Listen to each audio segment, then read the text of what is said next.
আসসালামু আলাইকুম। আমরা যারা একাদশ দ্বাদশ শ্রেণী এবং এসএসসি পরীক্ষার্থী আছি, আমাদের বাংলা প্রথম পত্র বইয়ে কিন্তু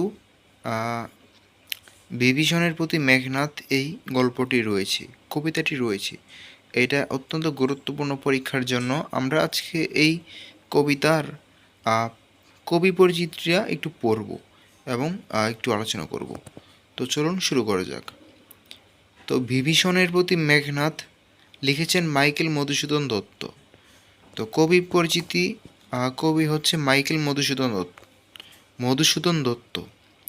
তো আধুনিক বাংলা কবিতার অগ্রদূত মাইকেল মধুসূদন দত্ত 1824 খ্রিস্টাব্দে 25শে জানুয়ারি যশোর জেলার সাগরধারী গ্রামে জন্মগ্রহণ করেন। তার পিতার নাম রাজনারায়ণ দত্ত, মাতা জাহ্নবী দেবী। মায়ের তত্ত্বাবধানে গ্রামেই তার প্রাথমিক শিক্ষা সম্পন্ন হয়। মধুসূদন দত্ত 1833 খ্রিস্টাব্দে কলকাতার হিন্দু কলেজের স্কুল শাখায় ভর্তি হন। সেখানে ছাত্র অবস্থাতেই তার সাহিত্য প্রতিভার ফুরন্ত ঘটে। 1843 খ্রিস্টাব্দে খ্রিস্ট ধর্ম গ্রহণ করে তিনি পিতৃ প্রদত্ত নামের শুরুতে মাইকেল শব্দ যোগ করেন।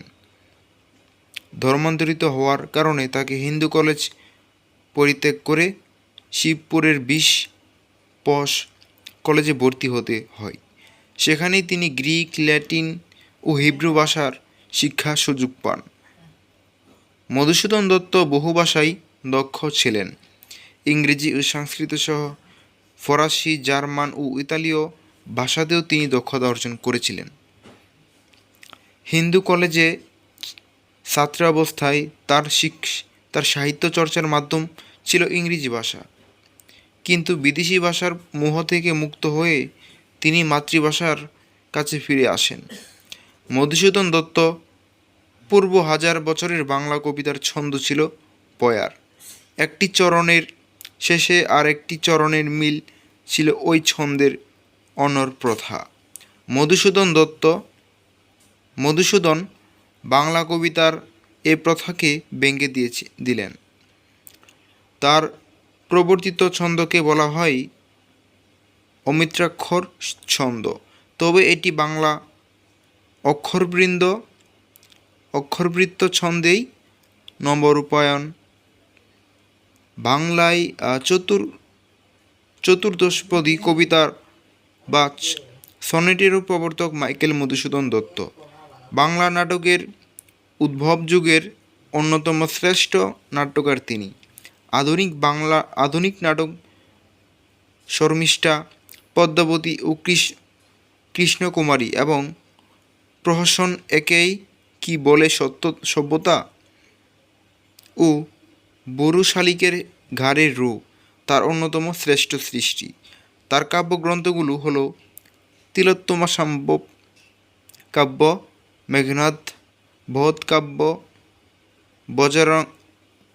ব্রজারঙ্গনা কাব্য, বীরাঙ্গনা কাব্য, চতুর্দশপদী কবিতাবলী।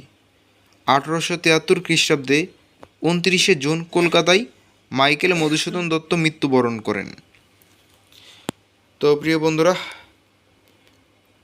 পাঠ পরিচিতি আমরা শেষ করলাম। তো ভিডিওটা কেমন লাগলো অবশ্যই কমেন্ট করে জানাবেন, আর নতুন হয়ে থাকলে অবশ্যই সাবস্ক্রাইব করবেন, কারণ এই চ্যানেলে মূলত একাদশ দ্বাদশ শ্রেণীর বিভিন্ন বিষয় নিয়ে আলোচনা করা হয় এবং বিভিন্ন বিষয়ের উপর ক্লাস করা হয়। তো অবশ্যই পাশে থাকবেন। আসসালামু আলাইকুম।